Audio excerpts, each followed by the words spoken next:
जानवरों को कुछ गजब के कारनामे देखने के लिए तैयार हो जाओ। नंबर 1, अब यहाँ देखो सस्ते नशे के कमाल। इस बंदे ने मस्त पूरी पूरी बोतल चढ़ा ली है। अब यहाँ देखो इस बंदे की साइकिल चुराई और इसमें लात भी मार दी।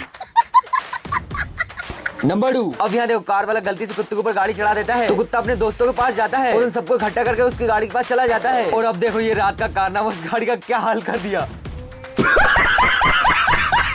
नंबर 3, देखो मैडम जानवरों से मजाक नहीं आई। मैं बोल रहा हूँ जानवरों से मजाक नहीं आई, आखिरी बार समझा रहा हूँ मजाक नहीं आई। अगर आपको वीडियो में थोड़ी सी भी हंसी आई हो तो प्लीज वीडियो को लाइक और चैनल को सब्सक्राइब जरूर कर दीजिएगा।